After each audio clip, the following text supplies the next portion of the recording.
প্রিয় দর্শক, আসসালামু আলাইকুম। সি প্রোগ্রামিং এর একটি নতুন ভিডিওতে আপনাদের স্বাগত।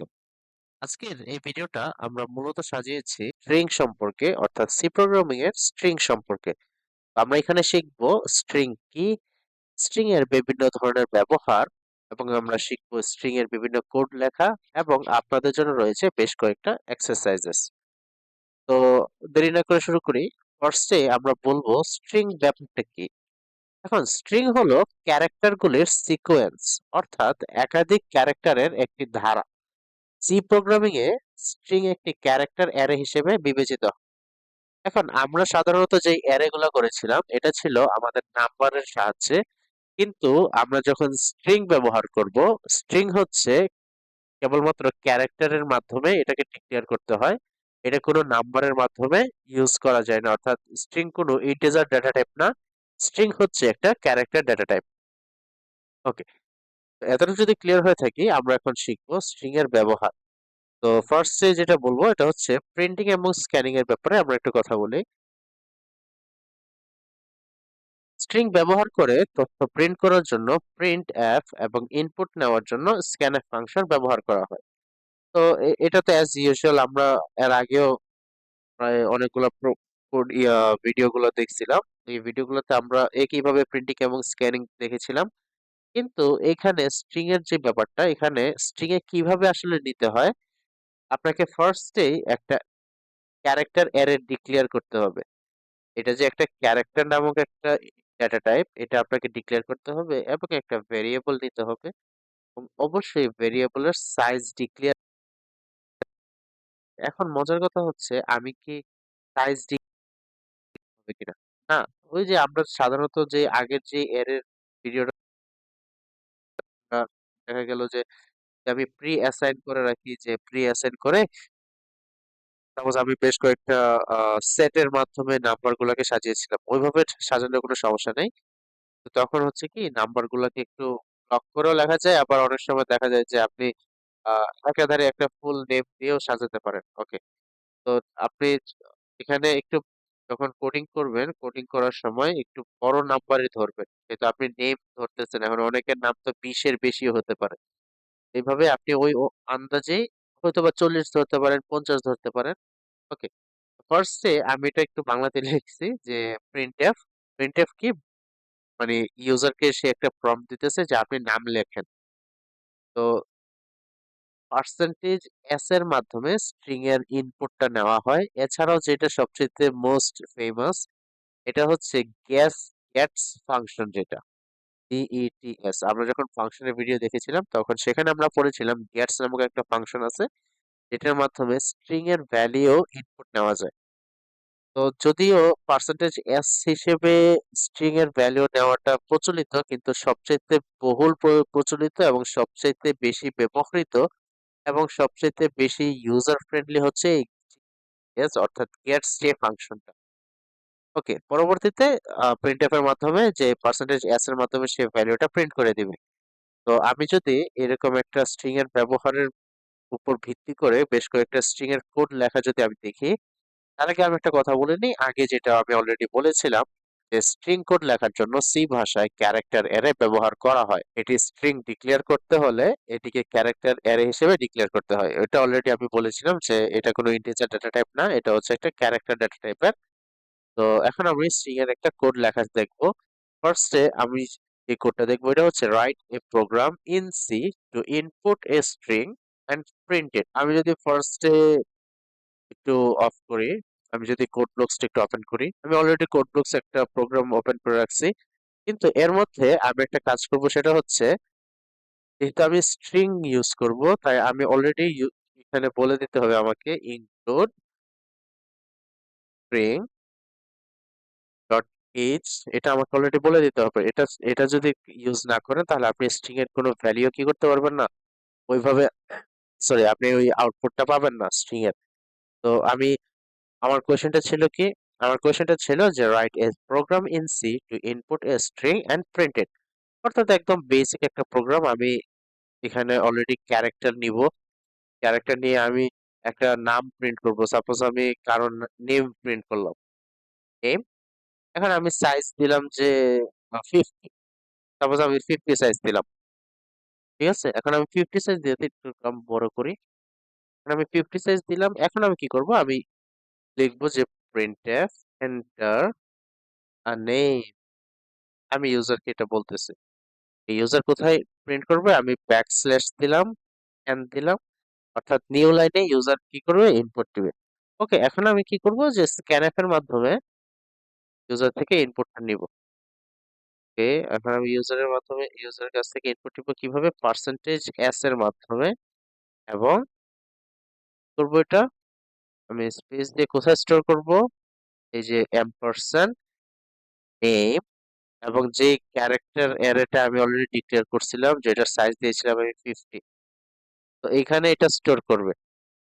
সরি, এখানে এটা স্টোর করবে। ওকে, এখন আমি জাস্ট সিম্পলি এটা যদি আমি প্রিন্ট করে দিই যে হ্যাঁ ইওর নেম ইজ এটা, আমি এখানে একটা ব্যাকস্ল্যাশ এন দিয়ে রাখি, অর্থাৎ নিউ লাইনে প্রিন্ট করবে এই যে পার্সেন্টেজ এস প্রিন্ট করবে, পার্সেন্টেজ এস প্রিন্ট। ভ্যালিউ কি ছিল আমার? এই যে নেম, সাইজও বলে দেই যে আচ্ছা সাইজ এখানে যদি আমি না বলে কি হবে? সাপোজ আমি এখানে ইয়ে করলাম, কেন আমি সাইজ দিলাম না, তখন আপনাকে একটু যদি দেখাই আমি, আমি একদম নর্মাল এটা সেভ রান করলাম, দেখি কি হয়। তো আমি একটা নেম নিলাম, সাপোজ আমি আমার নাম নিলাম ওয়াজিদুল্লাহ সোরাই। আমি এখন এই ভ্যালুটা নিলাম। এখন যদি আমি এটা এন্টার দেই, দেখছেন খালি ওয়াজিদুল্লাহ দিস, কিন্তু সে কি করে নাই? সুরামটা নেয় নাই। এটার পিছনে কারণটা কি? এটার পিছনে একমাত্র কারণ হচ্ছে আমি এখানে পার্সেন্টেজ এস ইউজ করছি। আমি যদি এখানে পার্সেন্টেজ এস টা ইউজ না করতাম তাহলে কিন্তু এটা হতো না। তাহলে এটার সমস্যার সমাধানটা কি? এটার সমস্যার সমাধান হচ্ছে আমি স্ক্যানএফ এর বদলে কি করব? আমি ইউজ করব F F L U S H, F flush, তার ব্র্যাকেটে থাকবে stdin, এবং এটাতে একটা সেমিকোলন, এবং পরবর্তীতে আমি গেটস ফাংশনটা ইউজ করব, এবং গেটস ফাংশনটা ইউজ করার পরে এইখানে আমি নেম, যেহেতু আমি নেমটা স্টোর করতেছি, এখন যদি আমি এটা রান করি, তাহলে দেখেন আমার নাম যে ওয়াজিদুল্লাহ সোহেব ছিল ওইটা হুবহুই কি হয়ে যাবে? প্রিন্ট হয়ে যাবে। আমি যদি এটা একটু রান করে দেখি, ওয়াজিদুল্লাহ সোহেব, এখন যদি আমি এটা দিই, সাথে সাথে নাম কি হয়ে গেছে? প্রিন্ট হয়ে গেছে ওয়াজিদুল্লাহ সোহেব। ওকে, এখানে কেন স্পেস প্রিন্ট হয়েছে? স্পেস প্রিন্ট হওয়ার পিছনে কারণ হচ্ছে যে আমি এখানে একটা স্পেস প্রিন্ট করছিলাম এখানে অলরেডি। এখানে যদি আমি স্পেস প্রিন্ট না করতাম তাহলে সেম, মানে নর্মালি যে এখানে স্পেসটা প্রিন্ট হওয়ার কথা, কোনো স্পেস কোনো প্রিন্ট হতো না। ওকে, এতটুকু যদি বোঝা যায়, আচ্ছা এটার কাছ থেকে এটা হচ্ছে শুধুমাত্র আপনি যখন স্ট্রিং ইউজার থেকে ইনপুট নেবেন আপনাকে হুবহু এটাই লিখতে হবে। তাহলে এখানে আপনি যে ভেরিয়েবলটা ধরছিলেন ওই ভেরিয়েবলের নামটা আপনাকে এখানে কি করতে হবে? বসায় দিতে হবে। ওকে, আমার নেক্সট কোয়েশ্চেনটা হচ্ছে যে write a program in C to find the length of a string. Okay, এখন আমি এখন মনে করছি আমি ইউজার থেকে ইনপুট নিলাম, প্রিন্ট করলাম। ওকে, এখন আমি অর্থাৎ আমার নামের লেংথ কতটুকু, আমি ইন্টিজার লেংথ নামক একটা ভেরিয়েবল নিলাম, অর্থাৎ এটা একটা দৈর্ঘ্য, আমি আপনার দৈর্ঘ্য নিলাম। এখন স্ট্রিং ডট এইচ লাইব্রেরিতে স্ট্রিং ডট এইচ লাইব্রেরিতে অলরেডি বিল্ট ইন একটা ফাংশন আছে যার নাম হচ্ছে strlen, স্ট্রিং লেংথ। এটার কাজ হচ্ছে আপনার এই যে স্ট্রিংটা নিতেছেন ওই স্ট্রিং এর কতটুকু দৈর্ঘ্য, অর্থাৎ এই স্ট্রিংটা কতটুকু জায়গা দখল করে। আমি চেক করব যে আমার নামের কতটুকু জায়গা কি দখল করে, এই স্ট্রিংটা দখল করে। আমি এটা একটু কপি করে আমি এটার পাশে বসাই দিই, এটা নিচে বসাই দিই। ওকে, আমি এখানে স্পেসটা প্রিন্ট করব না, কোনো সমস্যা নাই। এখন আমি এখানে পার্সেন্টেজ এস প্রিন্ট করব। আমি এখানে পার্সেন্টেজ এস প্রিন্ট করব না, কারণ কি? কারণ আমার এটার ডেটা টাইপ হচ্ছে ইন্টিজার। আমি এখানে প্রিন্ট করব পার্সেন্টেজ ডি, এবং আমার এখানে কি প্রিন্ট করব? আমি এখানে আমি লেংথ প্রিন্ট করব, অর্থাৎ আমি কি করব? দৈর্ঘ্যটা প্রিন্ট করব। Okay fine. এখন আমি যদি এটাকে রান করি, রান করলে আমি যদি আমার নাম আগেরটাই দেই, W A J I Ullahm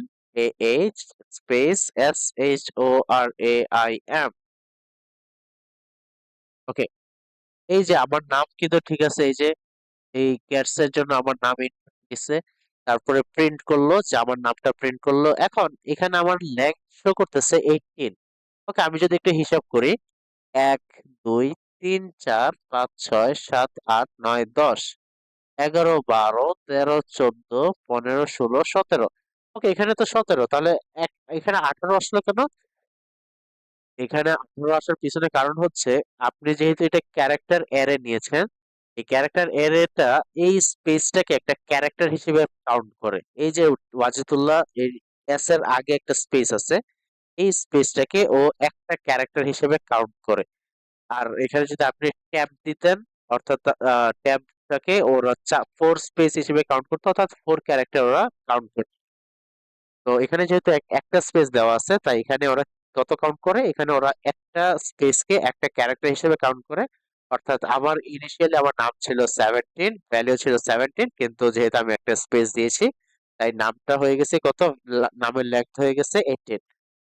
ওকে, এখন আমি যদি নেক্সট আমার যে স্লাইড, আমার তো আমি যে প্রোগ্রামটা দেখছিলাম, আমরা এই দুইটা প্রোগ্রামে আমরা চেক করছি। হ্যাঁ, আমরা এই দুইটা কাজই করে ফেলছি, যে আমি স্ট্রিং কিভাবে প্রিন্ট করতে হয়, ইউজার থেকে কিভাবে ইনপুট নিতে হয়, এটাও আমরা দেখছি।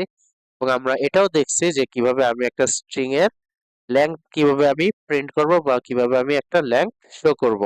ওকে, এখন আপনাদের জন্য আমি বেশ কয়েকটা এক্সারসাইজ ক্রিয়েট করছি, মানে মাত্র একটা দুইটা এক্সারসাইজ ক্রিয়েট করছি। তার মধ্যে ফার্স্ট হচ্ছে যে program to find length of string. এখন এইখানে, এখন আমি তো এটা দেখাই দিছি, তাহলে আপনার কি কাজ? Well, আপনার কাজ হচ্ছে, আমি কিন্তু বিল্ট করে স্ট্রিং লেংথ ইউজ করছি।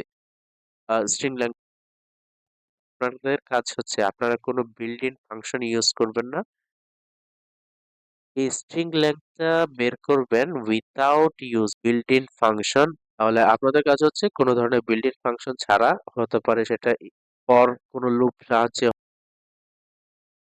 আপনারা এটা করতে পারেন। ওকে, নেক্সট যে আপনাদের কাজটা করতে হবে এক্সারসাইজ হিসেবে, সেটা হচ্ছে প্রোগ্রাম টু কপি স্ট্রিং। এখন এই প্রোগ্রাম টু কপি স্ট্রিং এর মধ্যে আপনারা যেটা করবেন সেটা হচ্ছে এর মাধ্যমে করতে পারেন, অথবা বিভিন্ন ধরনের যে সবচেয়ে ইজিয়েস্ট ওয়ে যেটা, এটা হচ্ছে স্ট্রিং কপি, একটা বিল্ট ইন ফাংশন যেটা স্ট্রিং কপির, সরি, স্ট্রিং এর যে বিল্ট ইন ফাংশনটা আছে স্ট্রিং কপি, ওইটাই আপনারা ইউজ করতে পারেন। strcpy স্ট্রিং কপি যেটা, এটাই আপনারা ইউজ করতে পারেন। এখন এই ফাংশনটা ইউজ করার মাধ্যমে আপনারা, এটা হচ্ছে কি, এটা হচ্ছে string ডট h লাইব্রেরির ভিতরে বিল্ট ইন ফাংশন হিসেবে থাকে। এখন আপনারা এই ফাংশনটাই ইউজ করতে পারেন এই প্রোগ্রামটা রান করার জন্য। ওকে, তো আজকের ভিডিওটা এই পর্যন্তই। আসলে আমি স্ট্রিংটা বোঝানোর ট্রাই করছিলাম, কারণ স্ট্রিংটা অনেকেই আসলে বেসিকটা ক্লিয়ার রাখে না, কারণ অ্যারেটাই অনেকেই সমস্যা করে, তো অ্যারেটা সমস্যা করার কারণে স্ট্রিংটা বুঝতে একটু কষ্ট হয়। আর যদি স্ট্রিংটা আপনি মূলত এর বেসিকটা বুঝতে পারেন, তাহলে আপনি স্ট্রিংটা খুব সহজেই আইডেন্টিফাই করতে পারেন বা বুঝতে পারেন, এবং বিভিন্ন ধরনের প্রোগ্রামিং কমপ্লিট করতে পারবেন। তো ভিডিওটা এই পর্যন্তই। আশা করি ভিডিওটা আপনাদের কাছে ভালো লাগছে। অবশ্যই আপনাদের প্রবলেমগুলো আমাদেরকে জানাবেন আমাদের ফেসবুক পেজে, অথবা কমেন্ট সেকশনে জানাতে পারেন। এবং ইউটিউব চ্যানেলগুলোতে আপনারা ভিডিওতে কমেন্ট করতে পারেন আপনাদের প্রবলেমগুলো। আমাদের টিম অবশ্যই ট্রাই করবে আপনাদের বিভিন্ন প্রোগ্রামিং এর প্রবলেমগুলো সলভ করতে। এছাড়াও আমরা সামনে ইনশাল্লাহ আরো বিভিন্ন ধরনের ইংলিশ থেকে শুরু করে ম্যাথামেটিক্স এরও বিভিন্ন ধরনের ভিডিও বানানো শুরু করব। তো আশা করি রেসপন্স দিয়ে আমাদেরকে সাহায্য করবেন। Thank you.